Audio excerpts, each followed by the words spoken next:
What's good, y'all? Back again. Another day. It's your boy, Kurt, aka The Curtis York. Um, what's good, y'all? Wanted to do a bro talk today. Because it's been a little minute since I've actually sat down and chopped it up with y'all. So I wanted to, get back down to the soil and chop it up one time for the one time. Um, yeah, but before I get into that, make sure that you like, comment, subscribe, share so we can help get this platform across the air. And also make sure you hit that little bell so you can tell when I'm dropping a video.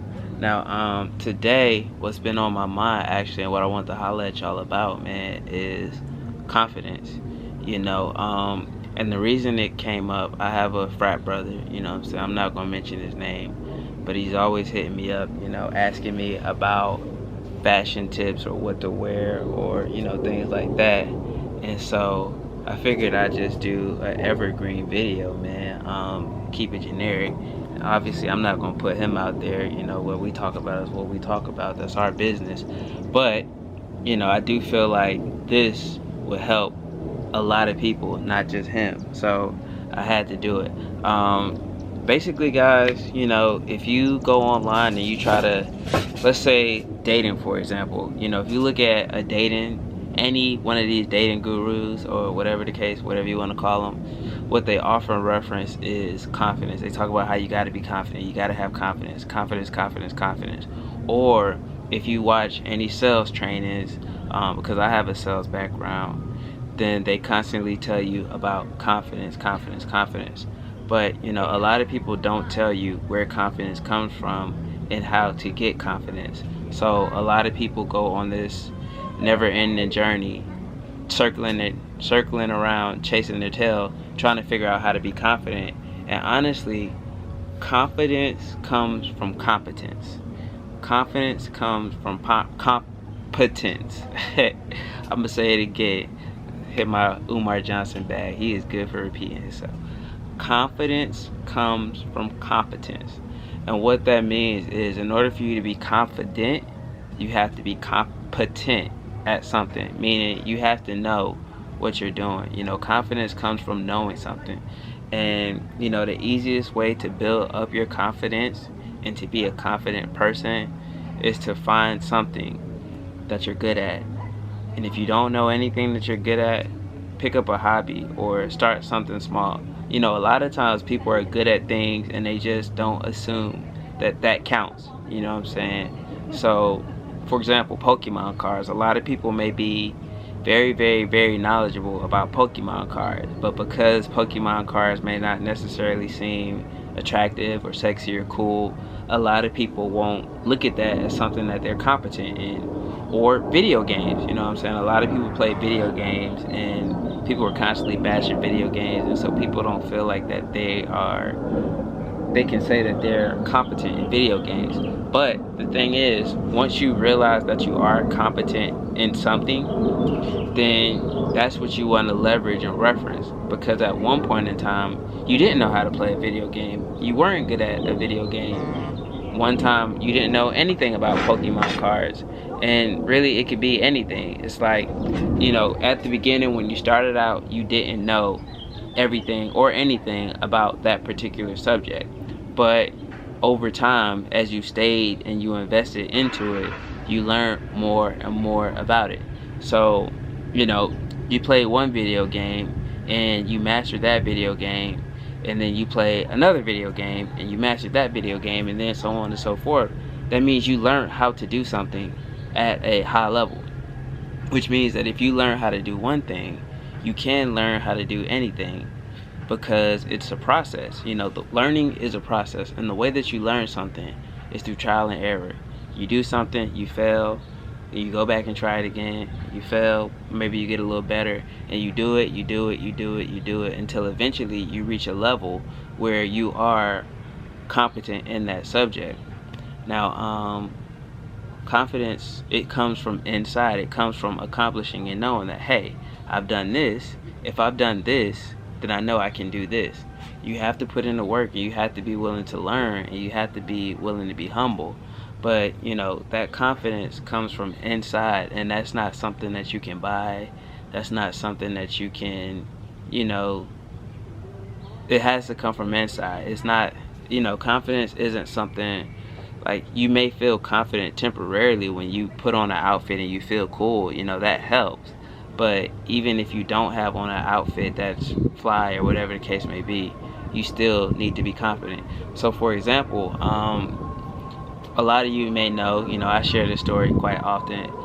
During the pandemic, everything went rough for me, and I had to pack up everything, move back home to my hometown, and work at Food Lion, which I think a lot of people get twisted and think that I'm, trying to play Food Lion or something like that, or, that I'm not grateful for that experience. Food Lion saved my life, man.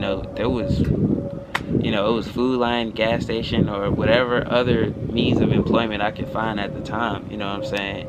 And I didn't have a car, and I was walking to work, walking to the gym, and I just had to walk everywhere. Now, in that time, when I had nothing and I was walking around town, you know what I'm saying, I was still very, very, very confident. Like, nobody could tell me about me, even though I was in a messed up situation. I had a pride about myself. I had something about myself. And honestly, a lot of people didn't even know my situation that was going on, because my confidence, I just kept it moving.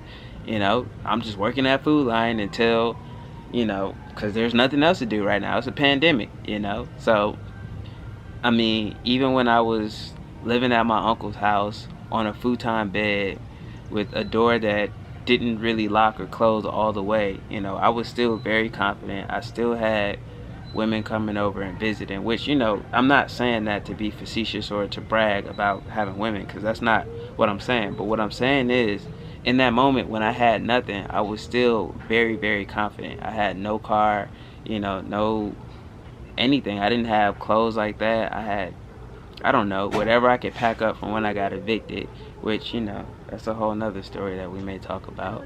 But when I was evicted, I had to take what I could fit in the car, which, I bought a storage unit. I lost my storage unit.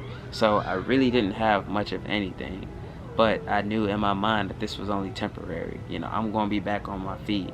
And none of the things that I had made me. All of the shoes that I had to sell, I almost had my collection back, all of them. You know what I'm saying? All of the clothes that I lost, it is what it is. I'll buy more clothes. The only things that I really couldn't get back were pictures of Koi or certain documents and things of that nature. That stuff just got lost, And that stuff hurt more than the actual material things, because those can always be replaced, But I don't want to get too far off the subject. I say that to say, confidence, man, is something that you have to work on. It's not something that you can buy. Fancy clothes aren't going to make you confident. Cars aren't going to make you confident. None of that stuff, in the grand scheme of things, are going to make you a better person, a whole, complete person. You may feel good in the moment, or, you may look good and you may be able to walk around the room and whoop-de-whoop, whoop-de-whoop. But, here's the thing.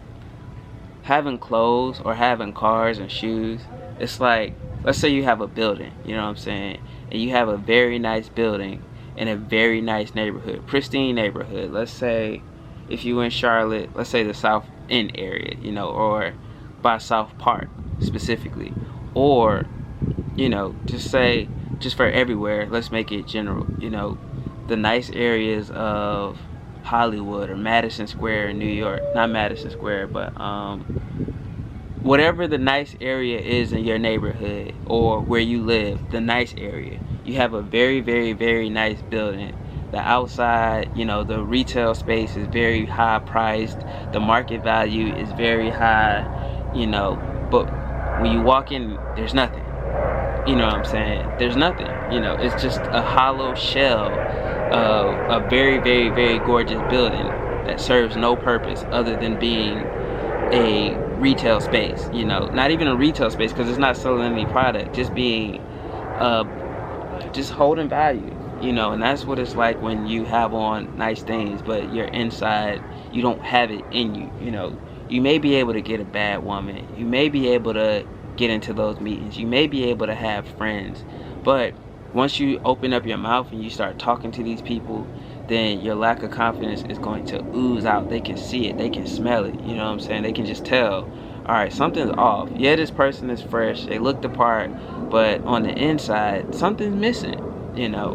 And I'm saying this to say that, you know, there's nothing wrong with that, but you have to work towards being a complete person, man. You need to be 100% on the inside and the out. You know, the outside doesn't matter, man. I've been wearing a bunch of black tees and white tees, man. If you saw my other video, I went to the flea market and I just bought a bunch of white tees because the t-shirts, you know, it don't matter. You know, I go and I find amazing outfits from Walmart, and people ask where it comes from. I'm like, Walmart or Target, you know what I'm saying? I think I did a, well, no, I never posted that video, but I got a video where we went in Target and I found an outfit. So, you know, where you shop or what you buy really doesn't matter. It's how you wear it and how you carry yourself. And how you carry yourself comes from the inside. Another example, having a beautiful Ferrari or a Lamborghini with no tires or no motor. Yeah, the car looks good, but you're not going nowhere. You can't do anything with it other than look at it, you know what I'm saying? Because no matter how fine the automobile is, it's not getting you anywhere. So that's what it's like when your exterior presentation is all that. You know, you got the fresh outfits, you on point, whoop-de-whoop, whoop-de-whoop.